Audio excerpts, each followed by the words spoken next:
할렐루야. 플레도시 목요예배 오신 여러분들 환영하고 축복합니다. 오늘도 말씀과 기도로 찬양과 경배로 주님께 예배할 수 있는 우리들이 되길 원합니다. 우리 시간 함께 기도하면서 이 예배를 열었으면 좋겠는데요. 오늘도 우리에게 허락하신 이 예배의 자리가 뜨겁고 또 감격 있고 성령 충만하게 하여 주시옵소서. 오직 성령의 이름으로 나아갈 수 있는 이 예배의 자리가 되게 하여 주시옵소서. 우리 이러한 마음을 가지고 우리 시간 함께 이 예배를 기도로 열길 원합니다. 함께 기도하며 나아갑니다. 사랑하신 하나님 아버지 감사합니다. 아버지 하나님, 오늘도 우리에게 특별함을 허락하셨습니다. 하나님, 부족하고 연약한 종들이 하나님 앞에 예배합니다. 이 예배의 자리가 하나님 감격과 뜨거움이 있길 원합니다. 오직 성령의 이름으로 나아갈 수 있는 이 예배의 자리가 되길 원합니다. 주님 함께하여 주시옵소서. 주님 인도하여 주시옵소서. 주님 연약하고 하나님 부족한 우리들에게 다시 한번 은혜의 단비를 허락하여 주시고 오직 주님 앞으로 나아갈 수 있는 그러한 예배자들이 되게 하여 주시옵소서. 주님 함께 하소서.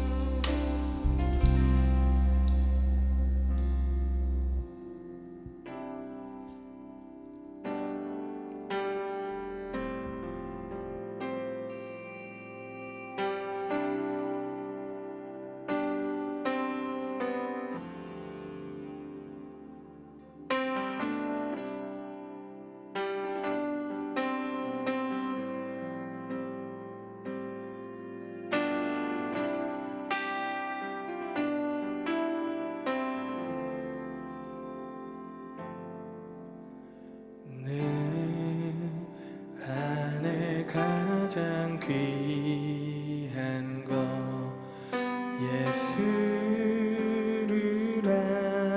알미라.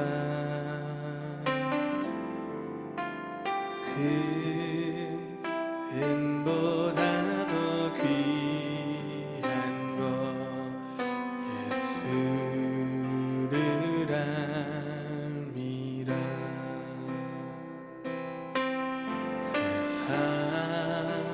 지식보다 귀한 것 예수를 알미라. 내 안에 가장 귀한 것 예수를 알미라.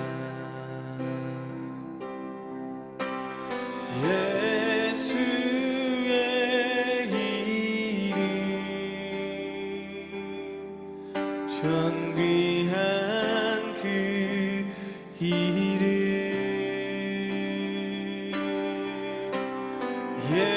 예수의 이름 능력의 그 이름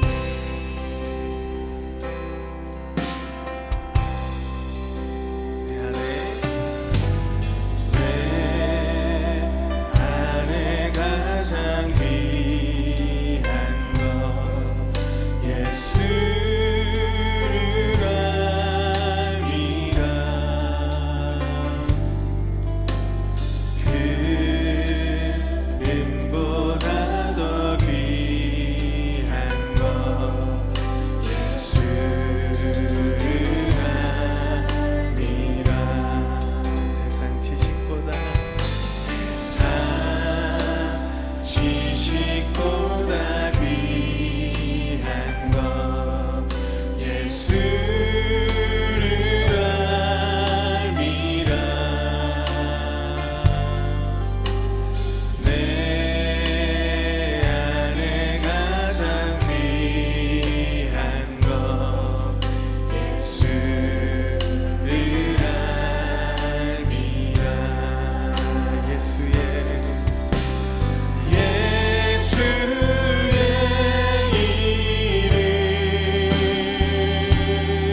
능력의 이름 예수, 그 존귀하신 주님, 우리와 함께 이 자리에 역사하여 주시옵소서. 우리 주님께 영광의 박수 올려드립니다. 할렐루야.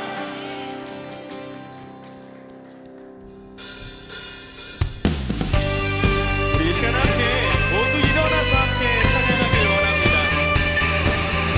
왕 대신 주님께서 우리와 함께 역사하십니다. 아멘.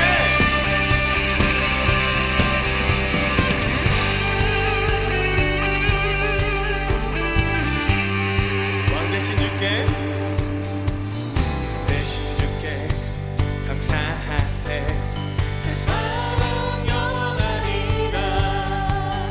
모든 것 위에 뛰어나신 주, 그 사랑 영원하리라. 찬양 찬양. 능력의 손과 그 심판로 그 사랑 영원하리라. 거듭난 영혼들을 위하여 그 사랑 영원하리라. 찬양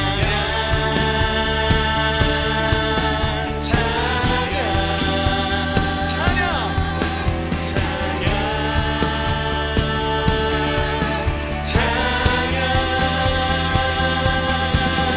영원히 신실하신 능력의 하나님, 영원히 함께하리.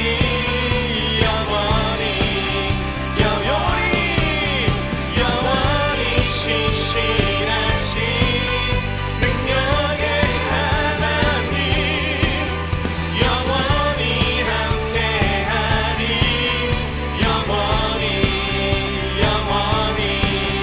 영원히 해 뜨는 데서 지는 데까지 그 사랑 영원하리라. 주대로 우리 걸어가리. 그 사랑 영원하리라. 찬양 찬양 찬양 찬양 찬양. 영원히 신실하신 능력의 하나님, 영원히 함께하리.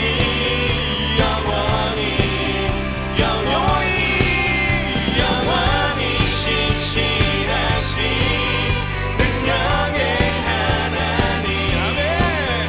영원히 함께하리.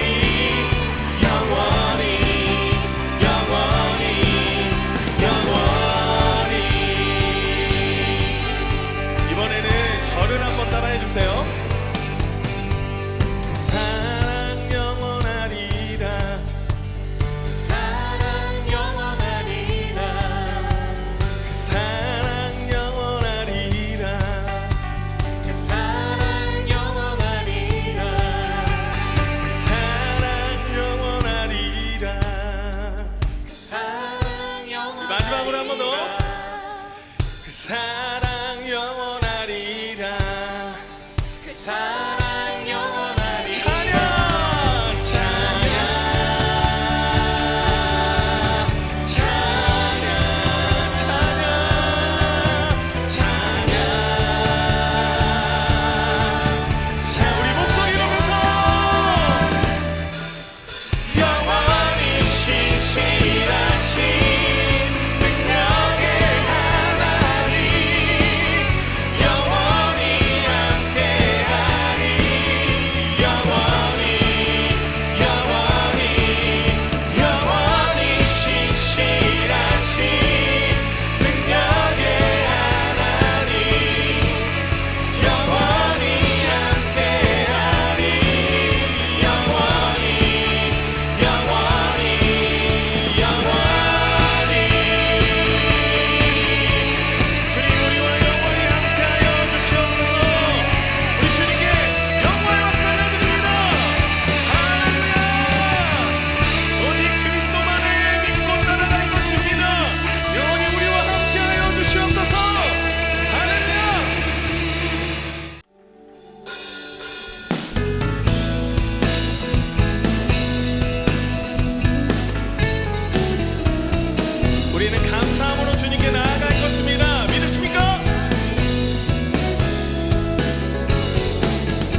주께 나가리 여호와 하나님만 주의 백성 기르시는 양이라 여호와를 즐거이 불러 기쁨으로 주께 나가리 여호와 하나님만 주의 백성 기르시는 양이 감사함으로 주를 높이며 그 문에 들어가서 찬송함으로 그 이름을 송축하지 감사함으로 주를 높이며 그 문에 들어가서 찬송함으로 그 이름을 송축하지어다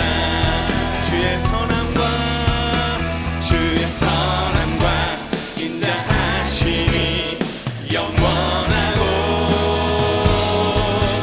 주의 성실하심이 대대에 미치리로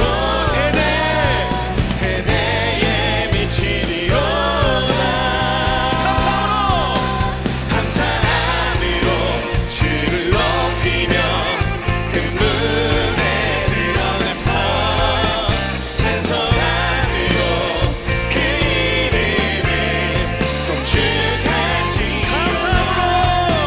감사함으로 주를 높이며 그 문에 들어가서 찬송함으로 그 이름을 송축 우리 이번에는 여러분들만 감사함으로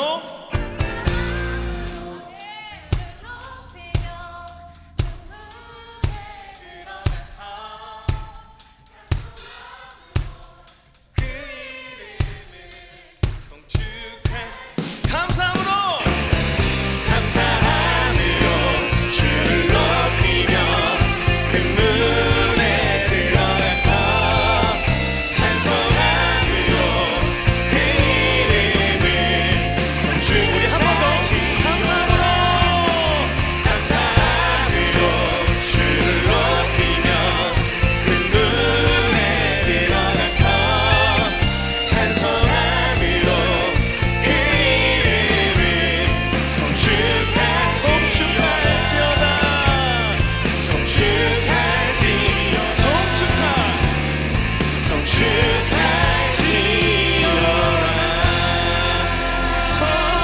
송축할지어다 아멘.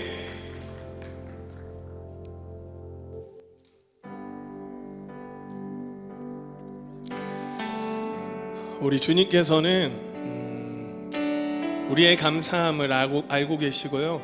또 우리의 하나하나 다 알고 계시는 우리의 일과 우리의 모든 삶을 다 알고 계시는 분이 우리 주님이십니다. 그런 주님을 우리 시간 함께 그 아름다우심을 표현하면서 함께 고백하며 나아가는 이 시간이 되기를 원합니다. 주의 아름다움은 말로다 영원할 수 없고 주님의 그 놀라우심은 다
우리 앞뒤 잡으면서 잠깐 인사할까요? 참 잘 오셨습니다. 인사하겠습니다. 참 잘 오셨습니다. 잘 오셨습니다. 오늘 함께 보실 하나님의 말씀입니다. 고린도후서 1장 3절에서 8절까지입니다. 9절까지입니다. 고린도서 1장 3절에서 9절까지입니다.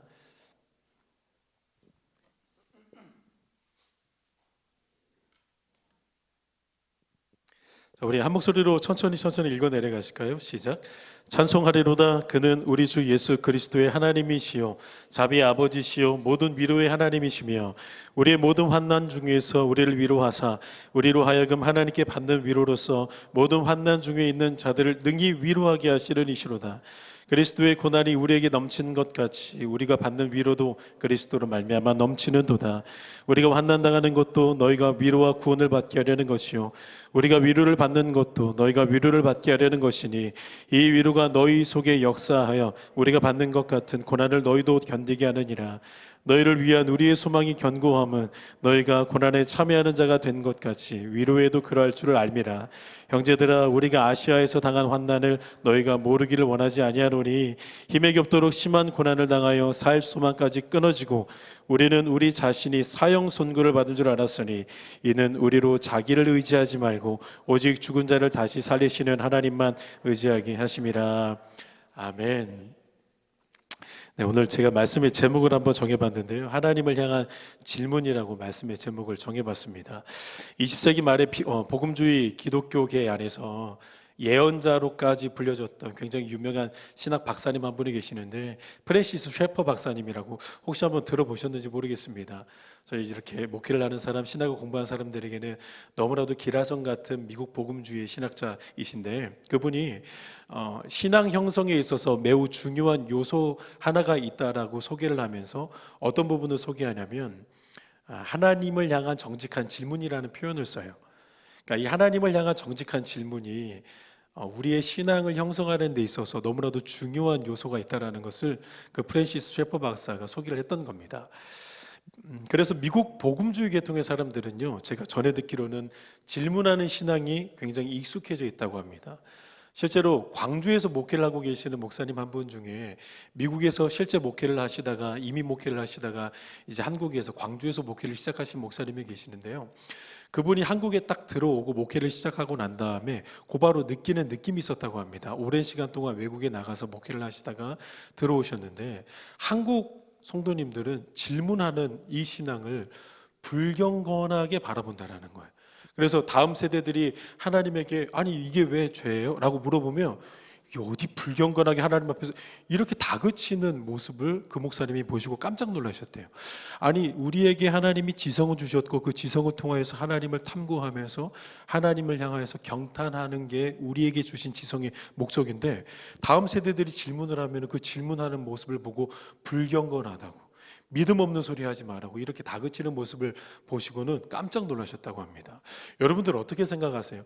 너무 와이드해서요. 제가 막 이쪽 고개도 갔다가 저기 고개도 가다가 평소에 스트레칭을 잘 안 하는데 여기 오면은요 스트레칭을 하고 돌아갑니다. 제가 하여튼 제가 이렇게 하여튼 볼 테니까요.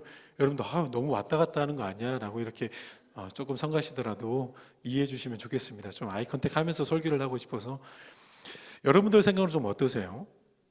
질문하는 거 무조건 불경건하고 믿음 없는 사람이라고 취급할 일인가요? 아니면 하나님에 대해서 참 관심이 많구나 이렇게 접근을 해야 되는 부분인가요? 저는 개인적으로 이 프랜시스 셰퍼 박사의 말에 조금 동의하는 부분이 많이 있습니다.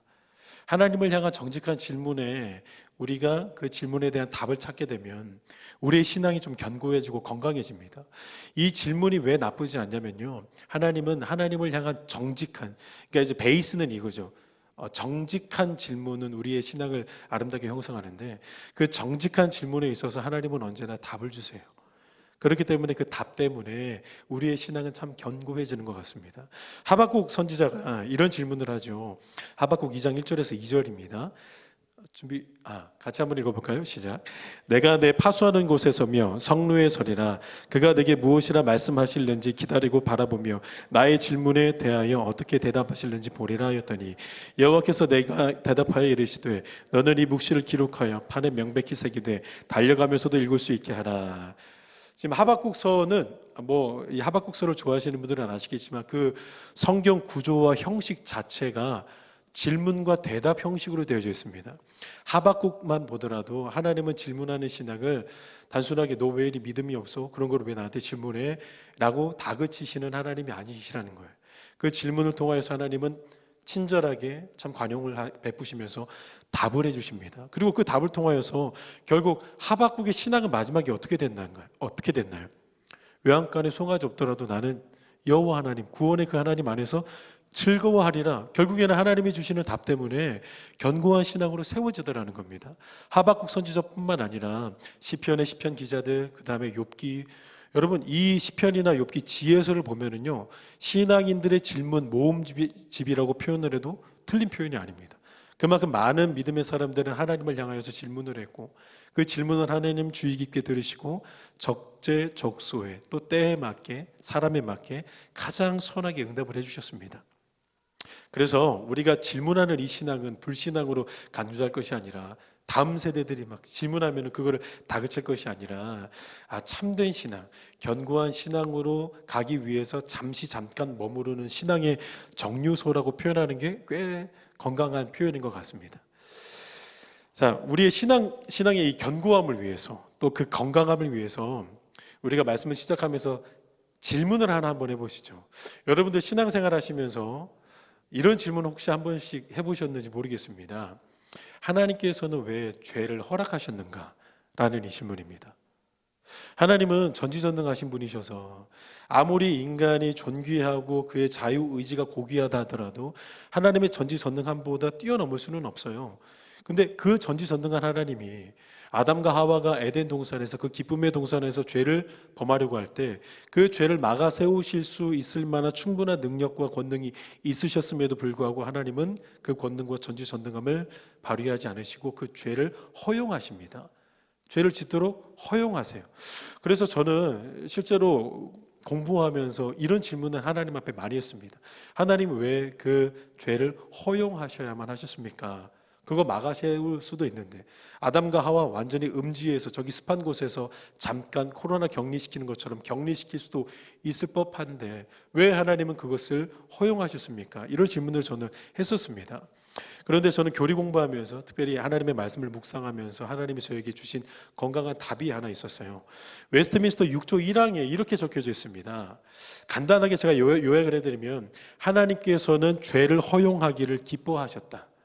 들어보셨나요? 이 교리? 하나님께서는 죄를 허용하기를 기뻐하셨다라는 교리가 있습니다. 굉장히 유명한 교리예요. 저는 사실 이 교리를 신대원 수업 시간에 어떤 독일에서 공부를 하고 계신 유명한 교수님을 통해서 처음 배우게 됐는데 이 교리를 딱 접하는 순간 저는 전 세계 모든 신학자들을 한데 모아놓고 엄청 정죄했습니다. 죄송합니다. 이런 표현에서 속으로 어떻게 정죄를 했냐면 거봐 니들이 그러면 그렇지. 신학자들은 다 그래. 하나님의 마음도 모르고 뭐라고? 하나님이 죄를 허용하기를 기뻐하셨다고? 너희들의 지성이 너희들을 미치게 한 거야.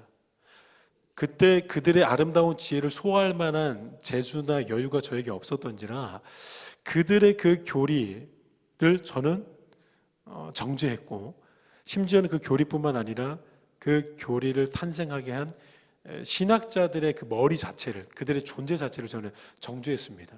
그래서 안 그래도 신학자들과 담을 쌓고 지내는 그런 무식한 사람으로 살다가 더 담을 쌓아버리는 계기가 돼버렸어요.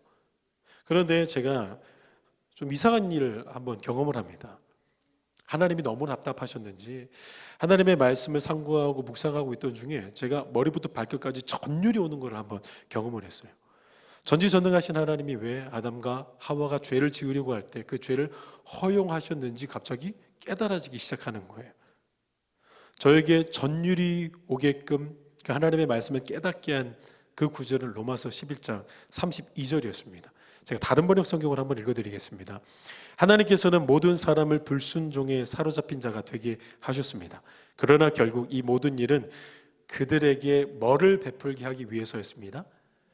은혜를 베풀게 하기 위해서였습니다. 라고 이렇게 번역이 되어져 있는데 제가 이 말씀을 묵상하는데 갑자기 막 널브러져 있었던 퍼즐들이 맞춰지기 시작하는 거예요. 그리고 아름다운 한 폭의 그림이 완성되어지는 걸 경험합니다. 그러면서 제 안에서 부정할 수 없는 진리 하나, 하나님이 왜 죄를 허용하실 수밖에 없으셨는지, 아니 왜 죄를 허용하셨는지, 기꺼이 하나님은 죄를 허용하셨는지를 깨달아지게 됐습니다. 여러분, 빛은 빛만 있을 때는 빛이 될 수가 없습니다. 빛만 있는데 어떻게 빛을 구분할 수가 있습니까? 어둠을 만날 때 그 빛이 빛이었다라는 것을 비로소 알게 되는 겁니다. 일평생 온탕이 있는 사람은 온탕이 주는 따뜻함을, 그리고 우리를 참 나른하게 만드는 그런 느낌을 몰라요, 사실은. 평생 그렇게 살아왔기 때문에. 그런데 냉탕이 한번 들어갔다 오면 온탕이 얼마나 따뜻했는지, 얼마나 나에게 포근함을 줬는지 그제서야 비로소 알게 됩니다. 로마서 말씀을 딱 묵상하는데 깨달아지는 진리는 이거였어요. 하나님은 지금 은혜를 베풀려고 하시는데, 은혜와 긍휼을 맛보게 하기 위해서는 은혜와 긍휼이 필요한 상태가 되어야만 하는데, 그 상태가 죄에 빠져 있는 상태겠구나 라는 생각을 하게 되었습니다. 그러면서 갑자기 이제 또 제 안에 드는 생각이 있었죠. 제가 그렇게 정죄했던 신학자들과 그 신학자들이 세워놨던 그 교리, 웨스트민스터 6조 1항, 하나님은 죄를 허용하기를 기뻐하셨다라는 교리가 갑자기 문득 떠오르기 시작합니다. 그러면서 제 안에 무슨 생각을 하게 됐냐면, 만약에 이 교리가 내가 지금 나를 전율케 하는 로마서 11장 32절에서 나온 교리라면, 난 앞으로 다시는 맹목적으로 교리나 신학자들을 욕하거나 비난하거나 정죄하지 않겠다, 이렇게 마음을 딱 잡고 학교 도서관으로 달려갔습니다. 그리고 바로 웨스트민스터 교리 문답을 꺼내놓고 6조 1항을 펴줬습니다. 그리고 그 안에 이렇게 서술되어져 있었습니다. 사람의 타락, 우리의 시조는 사탄의 관계와 시험에 유혹되어 금지된 열매를 먹는 죄를 범하였다. 하나님께서는 그들의 이 죄가 그 자신의 영광이 되도록 작정하기를 뜻하신 후 그의 지혜롭고 거룩한 계획을 따라 그 죄를 허용하기를 기뻐하셨다. 괄호 열고 로마서 11장 32절 괄호 닫고 이렇게 써져 있는 것을 제가 발견하게 됩니다. 그러니까 알고 보니까 죄를 허용하기를 기뻐하셨다라는 이 교리, 저를 전율케 하고 있었던 그 로마서 11장 32절에서 탄생한 겁니다. 은혜를 베풀게 하기 위해서 죄에 빠지게 만들어 놓으셨다라는 그 구절에서 세워진 교리였습니다. 여러분, 그래서 제가 그 순간, 그 깨달음을 얻는 순간, 거부할 수 없는 진리, 부정할 수 없는 진리, 밀어낼 수 없는 진리 하나, 하나님은 정말로 죄를 허용하기를 기뻐하셨구나. 여러분, 말을 잘 이해하셔야 됩니다. 더 정확하게 표현하면 이거겠죠. 죄를 기뻐하셨다라는 것이 아니라, 하나님은 그 죄를 지었을 때 그 에덴 동산에서 하나님은 극심하게 분노하시고 화가 치밀어 오르셨지만, 한편으로는 이제 이 아담과 하와와 나의 백성들과 자녀들이 나에게 있는 그 우주적으로 큰 은혜와 사랑을 이제 알게 될 그 상태로 빠지게 될 것이기 때문에 하나님은 그것을 내다보시면서 기뻐하셨던 겁니다. 여러분, 조금 이해되시나요? 아담과 하와가 죄를 짓기 전에는요, 하나님의 사랑과 친절과 배려는 알 수 있었겠죠. 하지만 십자가에서 흐르는 그 따뜻한 피의 사랑은 아담과 하와는 느껴보지 못했을 겁니다. 여러분, 죄가 이렇게 역설적이에요. 죄는 하나님은 분노하게 하셨지만 하나님은 기대하게 하셨어요.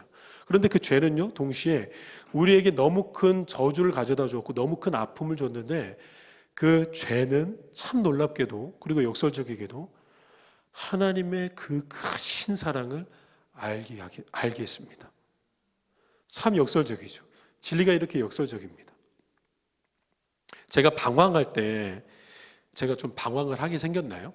청소년 시절이나 좀 젊었을 때, 피 끓어오를 때, 목회자 자녀로 살다 보니까요, 목회자 자녀로 살면 딱 두 분류더라고요. 사무엘처럼 쭉 가던 사람이 있고, 누구를 비교를 해야 될까? 하여튼 조금 곁길로 많이 갔다가 몇 대 맞고 이렇게 돌아오는 부류가 있는데, 저는 많이 맞지는 않았습니다. 하나님이 참 오래 참아주셨고 앞으로도 오래 참으라는 그 사명을 주셔가지고 하나님이 오래 참아주셨던 것 같은데, 저도 잠깐 좀 곁길로 갔다가 하나님이 다시 이렇게 강권하셔서 목회의 길을 걸어오게 하셨는데, 제가 한참 방황할 때, 하나님에 대한 왜곡된 신앙을 가지고 있을 때에, 하나님에 대한 왜곡된 신앙이 있으니까 부모님과의 관계가 당연히 멀어질 수밖에 없죠. 저희 아버지 어머니는 완전 예수쟁이니까 하나님이면 목숨 다 바치고 심지어는 자녀들까지도 순교의 제물로 기도하시고 서원하시고 거기에 응답까지 받으셨다라고 하니까 뭐 말 다 한 거죠. 하나님이랑 관계가 멀어지니까 자연스럽게 하나님이랑 친한 사람이랑 관계가 멀어지기 시작하더라고요. 그러니까 주위에서 나랑 가장 멀리 해야 되는 사람을 딱 보니까 저희 아버지 어머니였어요. 그래서 자연스럽게 제 육적인 본능이 하나님과 저희 부모님과 멀어지기 시작했습니다. 그런데 예전 어머니 부모님들은 왜 그런지 모르겠어요. 조금 기다려주시고 여유롭게 그래 한번 뺑 돌아갔다 와 라고 좀 해주시면 좋은데 어떻게든 머리끄댕이를 잡으셔요. 그냥 예수를 믿어서 순교하는 게 아니라 예수를 안 믿어서 막 순교를 시키려고 하니까 거기에서 오는 참 묘한 갈등이 있었고 부모님의 그 강한 어떻게 보면 저를 강하게만 키우려고 하시던 그런 부모님, 특히 어머니의 신앙이 저에게 굉장히 좀 힘들었던 것 같고 소화시키기가 어려웠던 것 같습니다. 그래서 자주 티격태격하는 일들이 많이 있었고 하나님을 향한 공격은 할 수 없으니까 그 공격을 누구에게 저는 딱 정했냐면 어머니에게 그 타깃을 정하고 어머님과 참 많이 싸우기 시작했습니다. 그러다가 그런 티격태격하는 싸움이 발전하고 성장해서 결국에는 참 해서는 안 되는 말, 인간이라면 자녀라면 절대로 부모에게 이런 말 해서는 안 되는데 그런 말을 한번 크게 내뱉는 분노의 사건이 한번 있었습니다. 제가 만약에 지우개가 있어서 제 인생에 딱 하루 그리고 한 순간만을 지울 수 있는 걸 허락하신다면 저는 고민하지도 않고 딱 그날 그 순간 제가 뱉어놨던 그 말들을 지우고 싶을 정도로 그날은 저에게 참 아픈 날이었고 저보다 저희 어머니에게 더 큰 아픔의 날이었습니다. 어머니에게 정말로 이 말로 큰 대못을 많이 받게 하고 나서 제가 너무 화가 나가지고 밖으로 나왔습니다. 집을 나왔죠. 그리고 저도 이제 참아낼 수가 없는 그 분노에 휩싸여 있어서 결국에는 술을 막 들이키고 술 취한 상태로 적지 않은 사고를 쳤고 그래서 제 왼쪽을 보면은 참 많은 상처들이 있는데 그때 이제 상처가 많이 생기는 사고를 쳤습니다. 목회자 자녀가 그렇게 사고를 치고 결국에는 이제 응급실에 가서 꼬매고 붕대를 칭칭 감고 몸에서는 피비린내가 나고 술 냄새가 난 상태로 사택으로 들어가서 목사님 사모님이 살고 계시는 그 사택에 들어가서 이제 저는 누워서 잠이 들었습니다. 그런 다음에 이제 새벽 기도를 마치고 나서 집으로 이제 어머님이 투벅투벅 올라오셨어요. 저희 아버지 어머니가 목회하시는 데는 저기 상가 지하실인데요. 지하실인데 사택이 그 건물 꼭대기 5층에 다락방처럼 컨테이너 같이 조립식으로 해놓은 사택을 그 건물주가 저희가 아들 셋인데 그 아들 셋이 그 허름한 집에서 그 밑에 지하실에서 살고 있으니까 그게 너무 안타까우셨는지 당신 집 주인이 그냥 나가시고 그 허름한 집을 저희 자녀들에게 주신 거예요. 그래서 거기에서 10몇 년을 지내게 되었는데 그 집으로 이제 어머님이 투벅투벅 걸어오시고 근데 나갔던 아들 녀석이 신발이 있는 거 보니까 그리고 방문이 닫혀져 있는 걸 보니까 그 방문을 열고 들어오셨습니다. 그런데 아들 몰골이 장난 아니잖아요. 술 냄새 나 있지, 피비린내 나 있지, 팔은 도대체 어디서 무슨 사고를 쳤는지 다 붕대로 감고 있지. 지금도 저희 어머님은 그때 무슨 사고를 치셨는지 물어보지 않으세요. 지금까지도. 그렇게 붕대를 칭칭 감고 있는 그 아들의 몰골을 보니까 아니 지금 좀 전까지 말로 나를 그렇게 상처를 주고 대못을 줬는데 그 몰골로 한 번 더 어머니 마음에 지금 대못을 찍히는 거예요. 그 몰골이 막 대못으로 다가오는 거예요. 그러고 나서 저는 이제 잠들어 있는 것처럼 어머님은 보셨으니까 제 머릿맡에 조심히 앉으시더니 제 팔을 부여잡으시고 흐느끼시면서 우시기 시작하셨습니다. 저희 어머니가 아들들에게 절대로 눈물을 안 보이시는 어머님이세요. 그만큼 강하신 어머님이신데 혹시 여기 순복음 참사랑교회인가요? 거기 아시나요? 여기 송촌동 거기 목사님 남천만 목사님 모르시군요. 거기 교회 어머니가 저희 교회 그 교회 전도사님 출신이세요. 남천만 목사님 그 밑에서 배우셨던 전도사님이신데 그렇게 강하시고 눈물 보이시기 싫어하시는 어머님이 거기서 흐느끼시면서 오랜 시간 동안 우시기 시작했습니다. 한참 동안 우시고는 조심히 제 팔을 다시 한번 침대에다가 내려놓고 이제 방문을 닫고 다시 교회로 내려가셨어요. 이제 막 기도를 다 끝내고 올라오신 어머님이셨는데 갑자기 기도를 하지 않고는 버텨낼 수 없으셨는지 다시 내려가셔서 기도를 하시고 그 다음 일은 저는 잘 모르겠습니다. 잠들어 있는 척했지만 제 인생에서 마음으로 가장 크게 울었던 날이 바로 그날이었습니다. 흐느끼는 그 어머니의 울음 속에서 저는 분명히 어머니에게 상처만 준 것뿐인데, 어머니의 가슴에다가 대못만 박았을 뿐인데, 그 와중에도 저희 어머니는 저의 상처만 보이셨던 것 같아요. 그리고 제 상처를 끌어안으시고 우시는 저희 어머니의 모습을 통해서 저는 다시 한번 그 어머니의 사랑을 진심으로 느끼게 됐습니다. 여러분, 제가 고린도후서를 읽어놓고 이런 이야기를 드리는 이유가 있습니다. 우리에게 참 이와 비슷한 어려운 질문이 있기 때문이에요. 하나님 왜 죄를 허용하셨습니까? 이렇게 어려운 질문처럼 비슷한 어려운 질문이 있기 때문입니다. 여러분, 그 질문은 어떤 질문이냐면, 하나님 왜 우리에게 고난이 있어야 합니까? 왜 이 땅은 하나님 고난이 있어야 합니까? 예수를 믿지 않다가 예수를 믿으면 있었던 고난도 없어져야 되는데, 예수를 믿는 우리에게 왜 참 입에 담기도 힘든 그런 고난이 있어야만 합니까? 라는 질문이 있기 때문입니다. 참 어려운 질문입니다. 고난을 당하신 분들 참 이 질문 해볼 수밖에 없을 겁니다. 고난은 너무 아프죠. 우리에게 얼마나 많은 고난이 있습니까? 가족의 아픔으로 찾아온 고난, 경제적인 고난, 살아가는 사람과의 이별로 찾아온 고난, 자녀들로 인해 겪는 고난, 육체적 질병으로부터 찾아오는 고난 등 너무 많은 고난에 우리는 우겨 쌓여 있습니다. 이 고난 앞에서 우리는 아무것도 바라봐지지가 않아요. 여유조차 없습니다. 그리고 내가 겪고 있는 고난만 내 앞에 커다랗게 있기 때문에 그거 말고는 다른 것들을 둘러볼 여유조차 없을 정도로 파급력이 있고 영향력이 있는 게 우리가 만나는 고난입니다. 그래서 그런 고난을 당해본 사람들은 질문할 수밖에 없는 거죠. 하나님 왜 우리의 인생 가운데 고난이 있어야만 합니까? 여러분, 그 질문에 대한 답을 세상에서 찾는 게 아니라, 그 세상에서 들려오는 소리에서 찾는 게 아니라, 어떤 인생 철학 개론에서 듣는 게 아니라, 하나님의 말씀 안에서 하나님의 마음으로 그 질문의 답을 오늘 본문에서 여러분들이 한번 찾아보시겠습니까? 하나님이 분명히 우리에게 말씀해 주실 겁니다. 오늘 본문 3절과 4절만 다시 한번 읽어봤으면 좋겠습니다. 3절과 4절입니다. 여러분들이 한번 읽어주세요. 시작.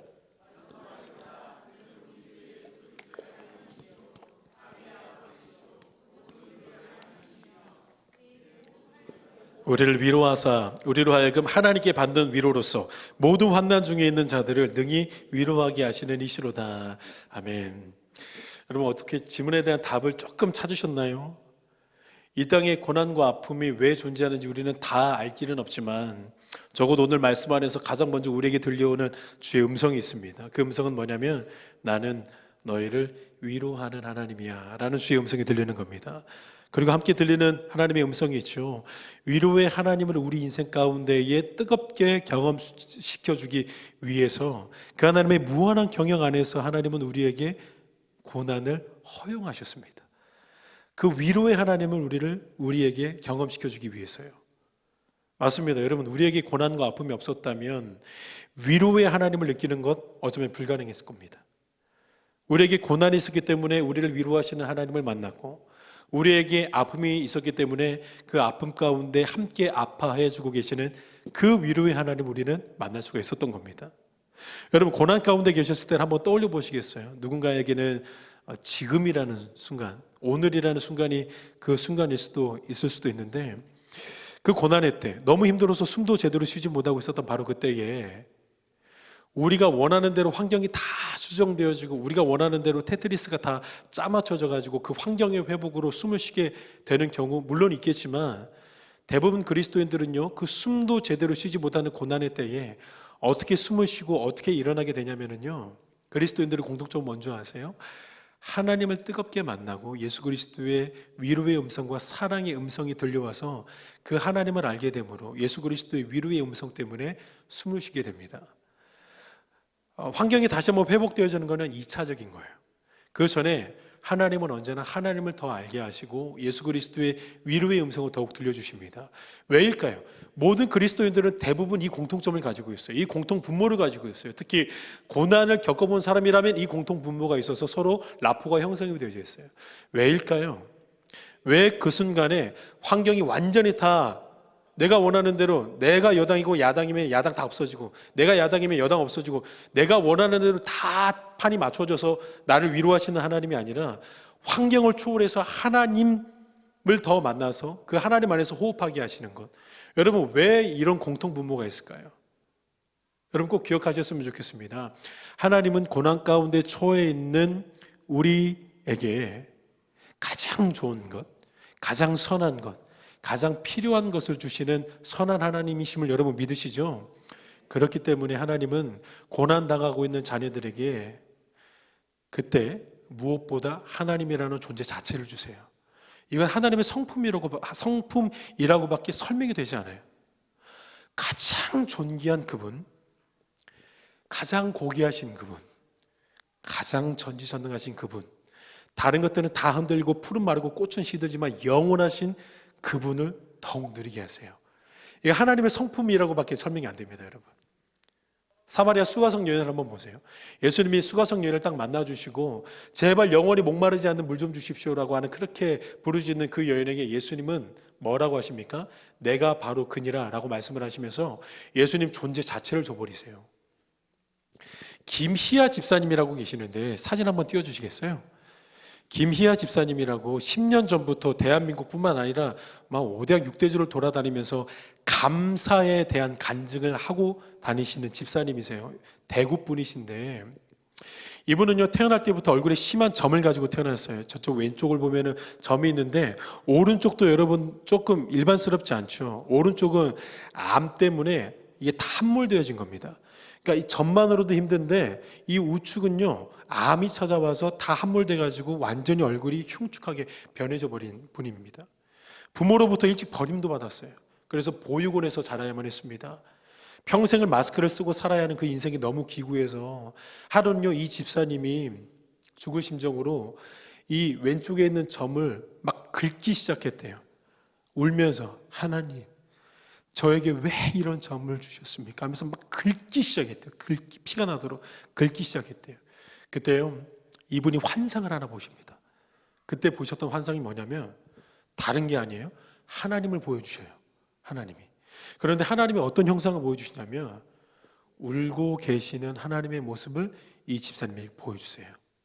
그 집사님이 간증하실 때 꼭 이렇게 얘기하십니다. 저는 그때 봤다고. 저는 저보다 더 아파하고 계시고 저보다 더 울고 계시는 하나님을 봤다고. 그리고 나서 그 다음 날에 이 집사님이 가지고 있었던 점이 완전히 다 사라졌습니다. 얼굴의 점은 그대로인데 자신을 짓누르고 있었던 그 마음에 드리워진 검은 점이 싹 사라지게 됩니다. 그리고 나서 전 세계를 돌아다니면서 감사의 간증을 하고 다니는 그런 집사님으로 변모된 거죠. 여러분, 우리가 가장 힘들 때, 가장 어두울 때 하나님은요 다른 것보다 하나님을 느끼게 해주시는 분이세요. 가장 어두울 때 왜 하나님을 만나게 해주시고 예수님을 만나게 해주세요? 예수님은 빛이시기 때문이에요. 그 빛을 가장 정확하게 볼 수 있을 때는요 참 역설적이게 가장 어두울 때입니다. 하나님은 선하시기 때문에 우리를 사랑하시고 긍휼이 충만하신 분이기 때문에 바로 그 고난의 때에 하나님은 존재를 우리에게 주신다라는 사실, 여러분 이 사실 믿으시기를 축복합니다. 고난은 우리로 하여금 위로의 하나님을 깊이 만나게 해주는 것뿐만 아니라 참 신기하게도 고난은 우리도 모르는 사이에 우리를 너무나도 아름답고 존귀한 하나님의 자녀로 빚어가시는데요. 자, 오늘 말씀에서 이렇게 분명하게 알려주고 있습니다. 8절과 9절을 우리 같이 한번 읽어보도록 하겠습니다. 시작.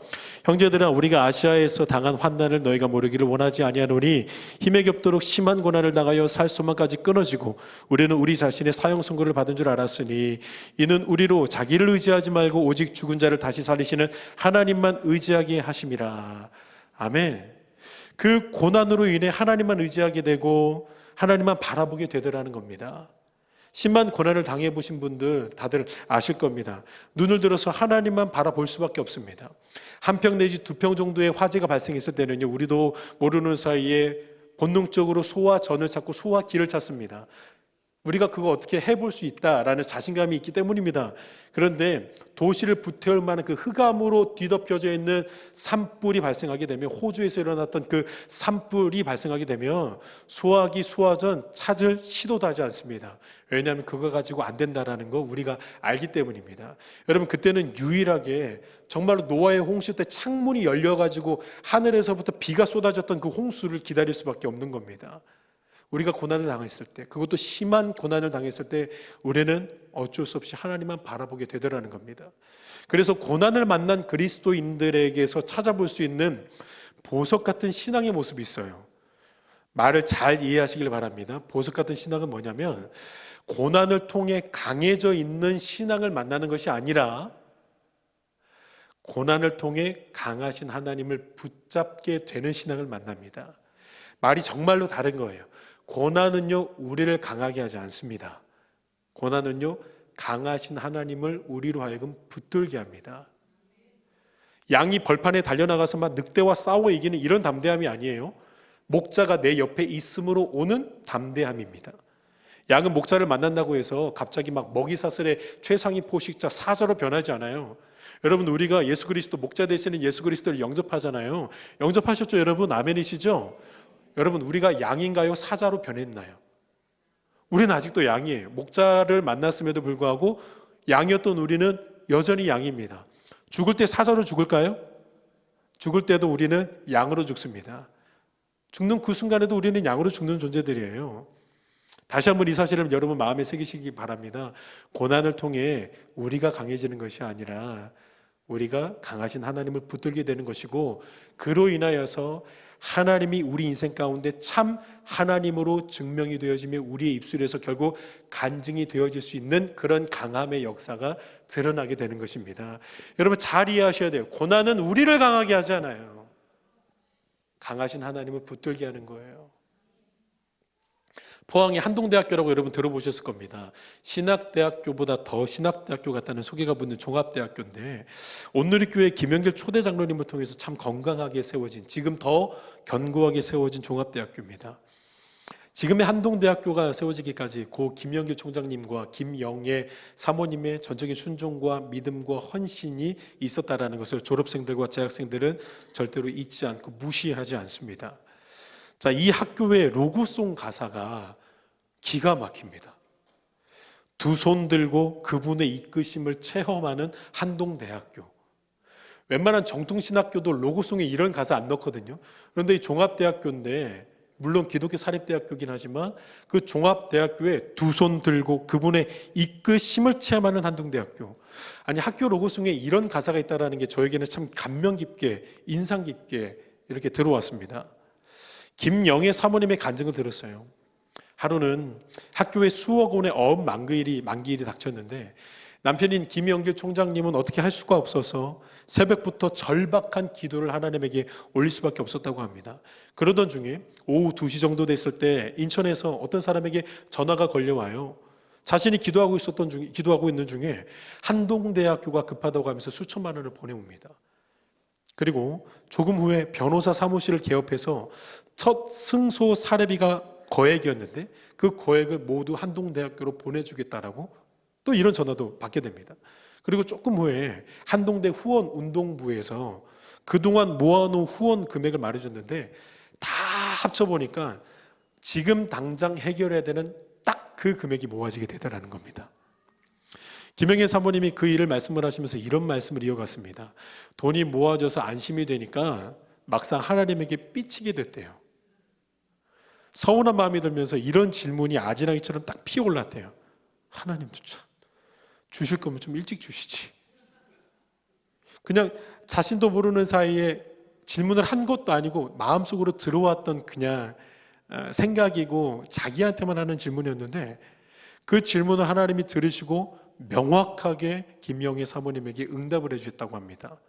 뭐라고 응답을 해주셨냐면, 내가 만약에 미리 너희들에게 주었다면 내가 주었다는 것을 너희들이 알겠느냐? 라고 주의 음성이 위험차게 들려오더라는 겁니다. 자, 그리고 그 간증을 다 하시면서 김영애 사모님이 결국에는 마지막에 그 간증을 통해서 전하고자 하셨던 하나의 핵심 메시지를 요약하셨습니다. 저희 부부는 고난을 통해 하나님만을 의지하는 사람으로 변화되었습니다 라고 이렇게 간증을 요약하셨습니다. 여러분, 하나님의 무한한 경영과 섭리 안에서 우리에게 고난을 허락하실 때가 있어요. 세상은요, 그런 상황과 환경을 마주하게 될 때에 우리에게 어떠한 달콤한 속삭임으로 우리를 속이려고 하는지 아세요?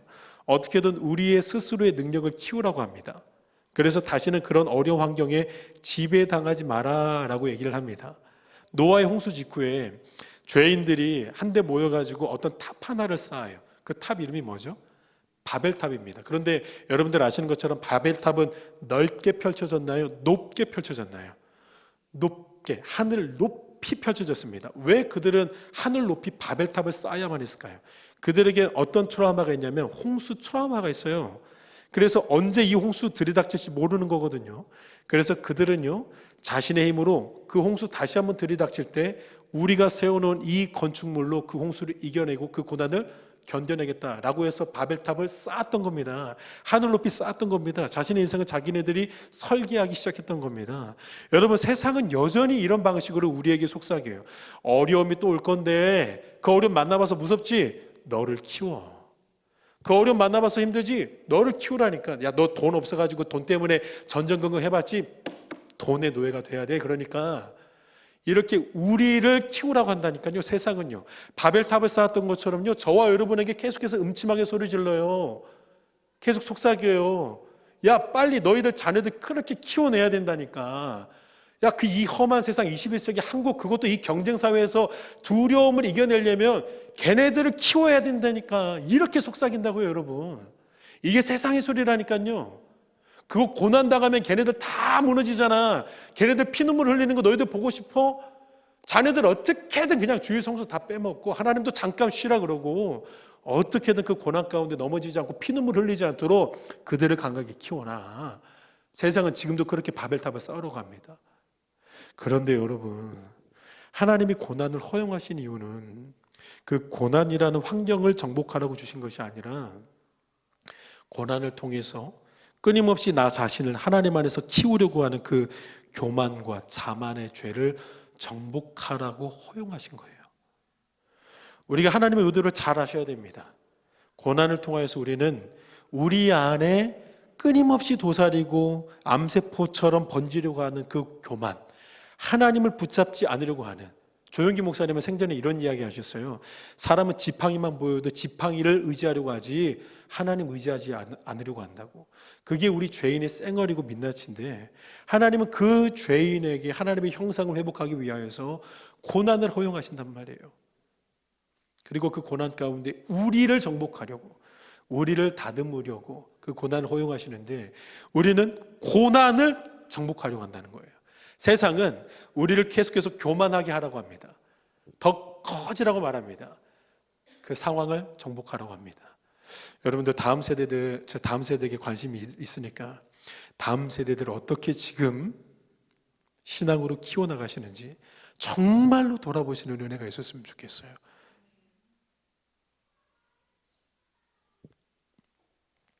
고린도서 1장 9절. 우리는 우리 자신이 사형 선고를 받은 줄 알았으니 이는 우리로 자기를 의지하지 말고 오직 죽은 자를 다시 살리시는 하나님만 의지하게 하심이라. 여러분, 우리가 일평생 자기 자신만을 의지하면서 살던 죄인인데 고난을 통해서 하나님을 의지하는 법을 배우게 되었다면 여러분, 이만큼 값진 신앙의 진주가 또 어디 있겠습니까? 이 진주가 저와 여러분의 인생에서, 그리고 신앙에서, 또 삶의 모든 영역에서, 특별히 우리 다음 세대들의 앞날 가운데 이 신앙의 진주가 있게 되기를 축복합니다. 여러분, 이뿐만 아니라 고난이 우리를 이렇게 아름답게 빚어가는데 또 하나 우리를 더 아름답게 빚어가는, 우리를 정말로 하나님의 형상으로 회복해 나가는 부분이 하나가 더 있어요. 이 부분만 여러분 말씀을 좀 나눴으면 좋겠는데, 오늘 1장 4절 한번 다른 번역 성경으로 읽어보실까요? 1장 4절 시작. 우리 자신이 하나님께 받은 그 위로로 우리도 역시 온갖 환난을 겪고 있는 사람들을 또한 위로하게 하시려는 것입니다. 네. 우리 자신이 하나님께 받은 그 위로로 우리도 역시 온갖 환난을 겪고 있는 사람들을 또한 위로하게 하시려는 것입니다. 여러분, 고난이 우리를 어떤 사람으로 빚어가는지 보이시죠? 위로자로 빚어간대요. 위로자로. 지금 그 말씀을 하고 있는 거예요.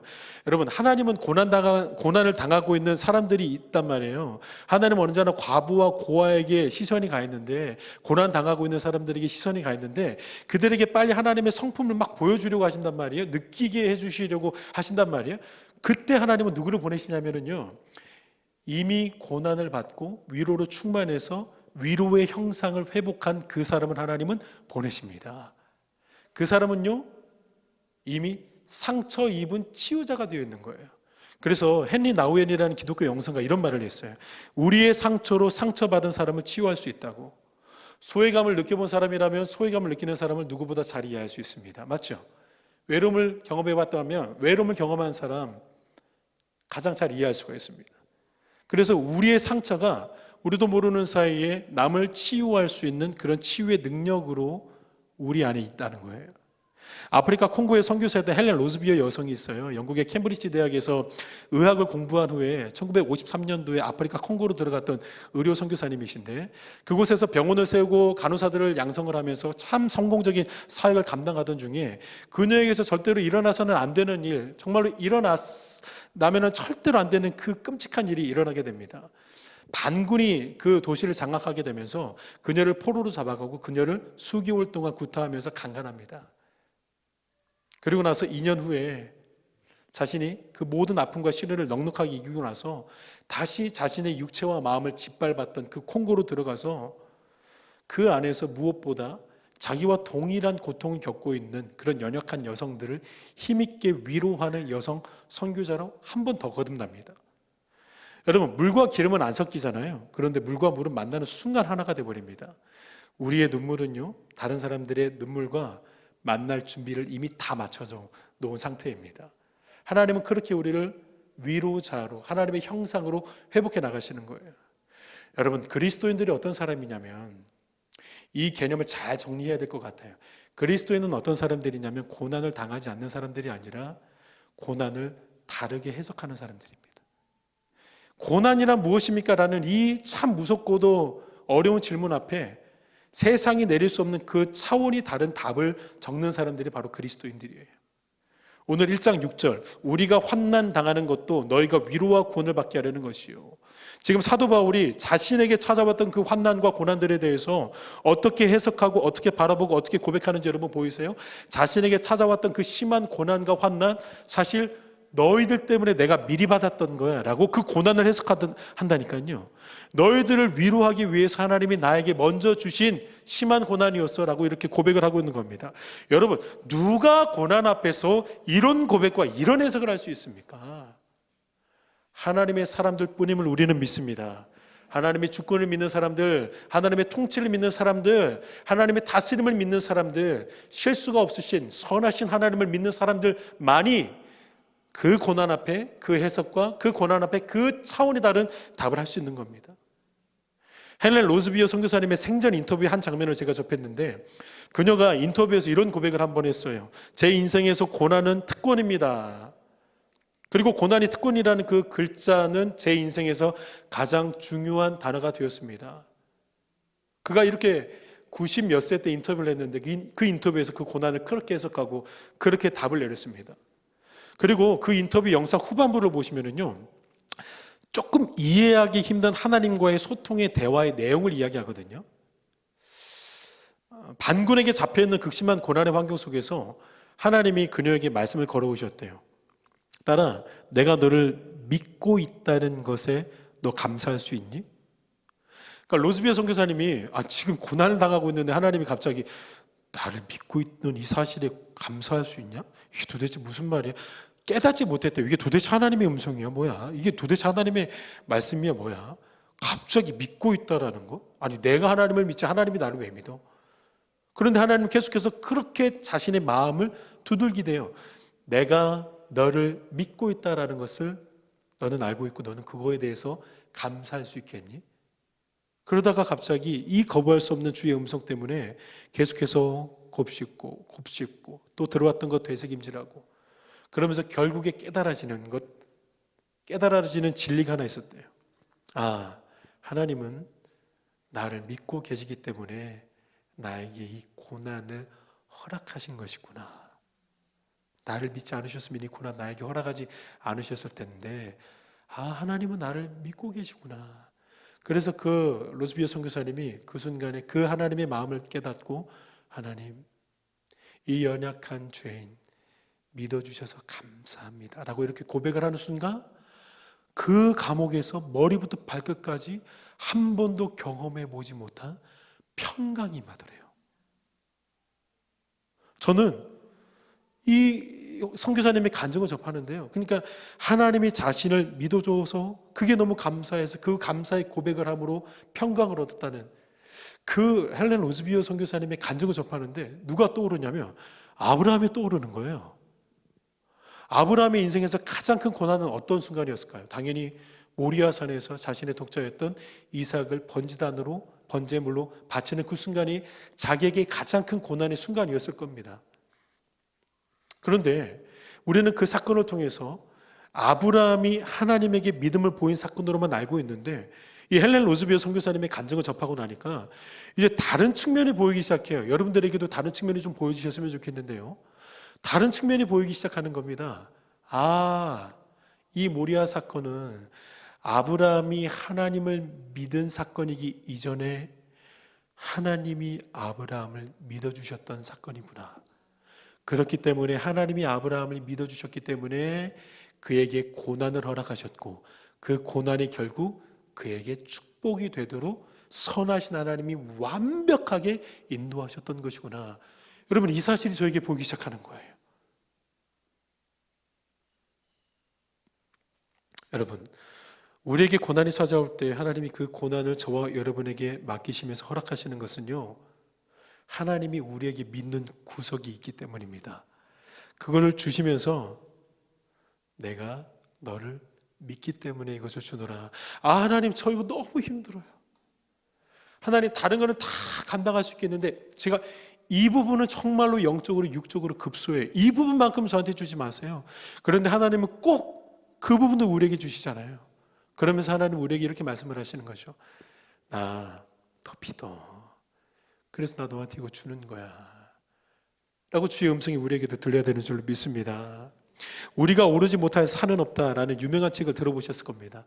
한국인 최초로 시각장애인 박사의 자리에 오른 강영우 장로님이 쓰신 책인데, 13살에 의지했던 아버지를 잃었고 15살에 신나게 축구를 하다가 눈에 공을 맞았는데 두 눈이 실명돼 버립니다. 그리고 이 아들의 일로 인해서 어머니가 큰 충격을 받고 뇌출혈로 세상을 떠납니다. 누나는 돌아가신 부모님 대신에 집안을 돌보다가 과로로 세상을 또 떠납니다. 여러분, 인생이 기구해도 어떻게 이렇게 기구할 수가 있습니까?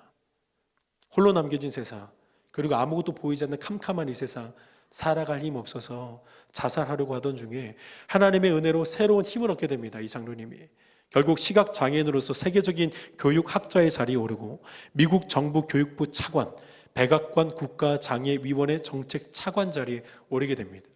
자신의 인생을 담은 그 책 한 부분에 이런 의미심장한 이야기를 담아놓습니다. 한번 잘 들어보시길 바랍니다. 하나님은 나를 절벽 가까이로 부르셔서 나는 다가갔습니다. 절벽 끝에 더 가까이 오라고 하셔서 더 다가갔습니다. 그랬더니 절벽에 겨우 발을 붙이고 서 있는 나를 절벽 아래로 밀어버리시는 것이었습니다. 나는 그 절벽 아래로 떨어졌습니다. 그런데 나는 그때까지 내가 날 수 있다는 사실을 몰랐습니다. 하나님이 강영우 장로님을 고난 가운데 던지신 이유도 강영우 장로님이 그 순간 날개를 피게 될 거라고 하나님은 믿으셨기 때문이 아니겠습니까? 여러분, 이 사실이 우리로 하여금 큰 힘이 되기를 바랍니다. 우리도 하나님을 믿지만 하나님도 우리를 믿으십니다. 믿으시기 때문에 감당할 수 있는 그 시험과 고난을 우리에게 허락하신 것입니다. 여러분, 고난을 이겨낼 수 있는 가장 큰 힘 어디 있습니까? 고난을 다르게 해석하는 겁니다. 하나님의 시선에서 바라보는 것입니다. 고난은 우리로 하여금 위로의 하나님을 경험하게 하고 하나님만을 붙들게 하고 하나님의 위로의 형상을 회복하게 하며 우리를 믿어주시는 그 하나님을 발견하게 되는 게 바로 고난인 줄로 믿습니다. 그래서 고난이라 쓰여져 있는 그 단어, 적어도 우리의 입술에서는 축복이라고 감히 고백할 수 있는 게 그리스도인들의 아름다운 고백인 줄로 믿습니다. 여러분, 마지막으로 하나 이야기만 드리고 우리 함께 찬양했으면 좋겠는데요. 제가 앞에서 사진으로 소개해드렸던 그 김희아 집사님을 제가 2주 전에 개인적으로 우리 교회, 저희 교회에서 모실 일이 있어서 제가 제 차로 좀 모시게 되었습니다. 그래서 집사님이랑 참 아름다운 이야기들을 서로 주고받으면서 이야기를 나눴는데, 그 집사님이 자녀 이야기를 저에게 한번 해주셨어요. 워낙 감사에 거의 도가 트신 집사님이셔서, 그리고 감사라는 게 얼마나 큰 기적을 낳게 되는지 몸소 피부로 느끼셨던 집사님이신지라, 딸이 2명 있는데, 예은이와 예진이가 있는데, 그 딸들에게도 언제나 감사를 훈련시키시고 감사를 가르치셨대요. 그러면서 둘째 딸아이와 있었던 아름다운 짤막한 이야기를 저에게 한번 해주셨어요. 둘째 딸이 초등학생이 되었을 때에 정말로 좋은 선물 하나를 집사님이 해주셨대요. 선물을 받은 딸이 너무 좋아서, 얼마나 좋았는지 너무 좋아서 집사님에게 감사의 표현을 그렇게 했대요. 엄마 너무, 내가 이거 너무 갖고 싶었던 선물인데 너무 감사해요 엄마. 제가 너무 행복해요. 그렇게 감사의 표현을 연신했다고 합니다. 그런데 집사님이 그 순간에요, 별 생각 없이 그 딸 예진이에게 이런 말을 하셨대요. 예진아, 너가 받았을 때 좋은 것에만 감사해서는 안 되고, 혹시라도 좋지 않아 보이는 것들을 받았을 때에도 지금처럼 감사할 줄 아는 사람이 되어야 돼. 혹시라도 엄마가 너의 잘못된 부분들을 교정해 주기 위해서 매섭게 혼내는 순간이 오더라도 너는 그 순간에 엄마 나의 실수를 알게 해주셔서 감사합니다 라고 이 정도의 감사의 고백을 할 줄 아는 사람이 되어야 돼. 그게 진짜 하나님이 받으시는 감사의 사람이야. 아무 생각 없이 그냥 그렇게 흘리면서 말씀을 한번 하셨대요. 그리고 그 말씀을 하셨던 거 기억도 하지 못하고 계시다가 하루는 이 예진이가 너무 큰 실수를 해서 집사님이 정말로 호되게 혼내셨대요.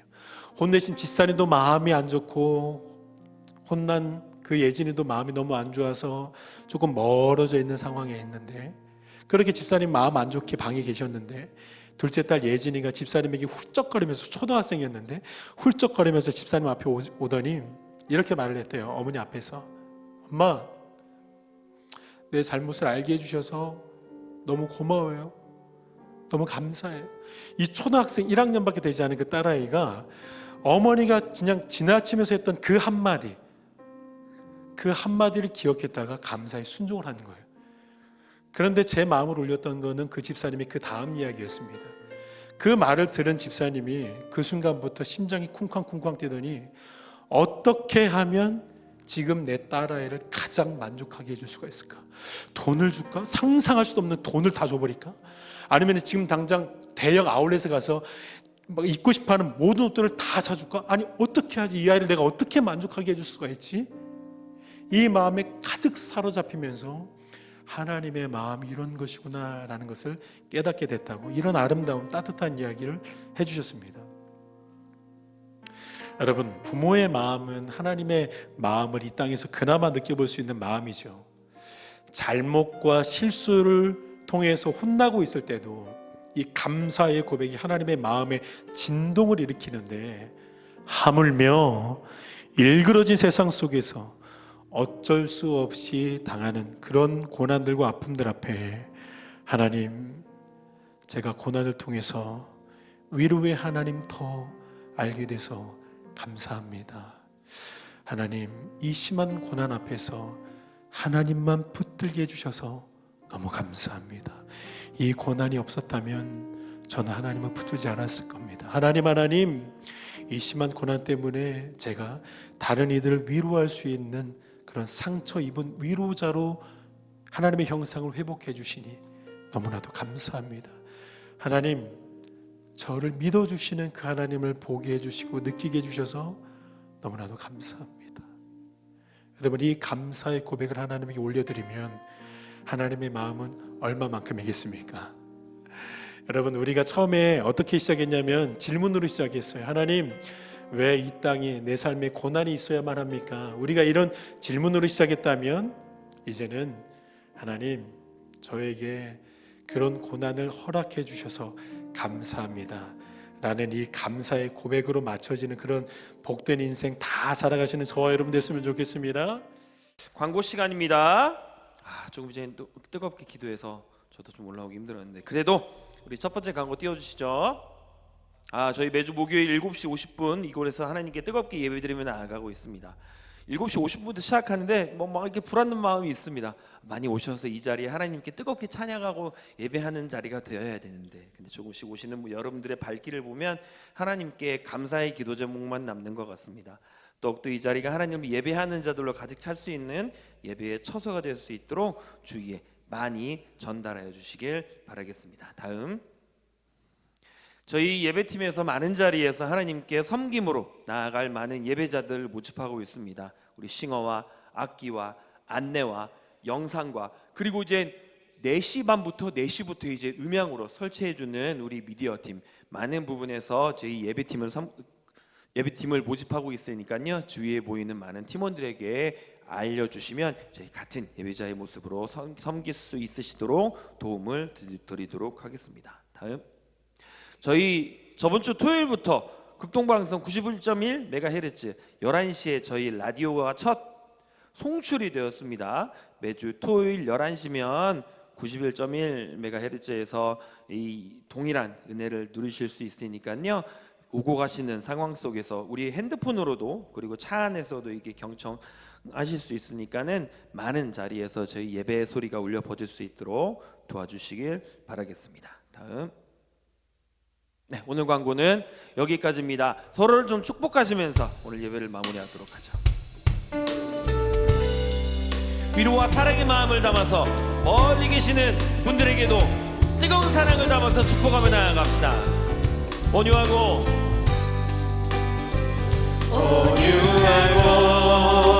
성실하신 주님이 당신을 사랑합니다. 아름답고 한결같은 주님이 당신을 다시 한번 모르시는 분들에게 많이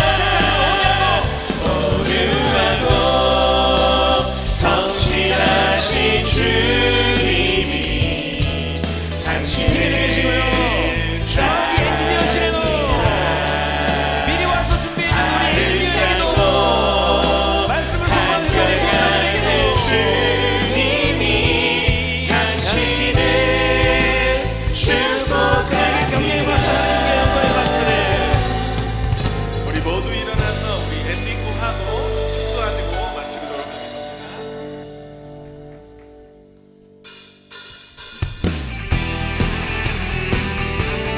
신실하시고 그 영원하신 예수 그리스도를 우리 함께 찬양하며 고백하며 나아갑니다. 할렐루야.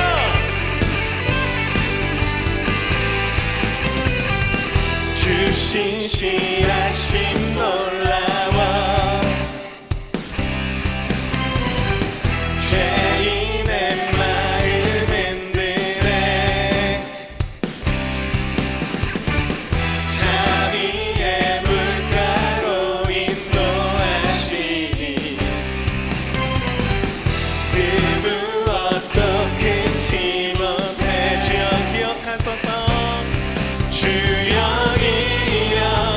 기억하소서 주 백성 자녀를 신실한 주님의 약속 주님의 은혜 주님의 은혜 아멘 내게 넘치네 나를 향한 주 은혜 주님의 은혜 주님의 은혜 내게 넘치네 나를 향한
이제는 예수 그리스도의 은혜와 하나님의 사랑과 성령님의 교통하심이 하나님을 예배하기 위해 모인 주님의 택한 예배자들 머리 위에, 순례의 여정 위에, 특별히 예언교회와 예언교회 다음 세대들 위에 영원토록 함께 있을지어다.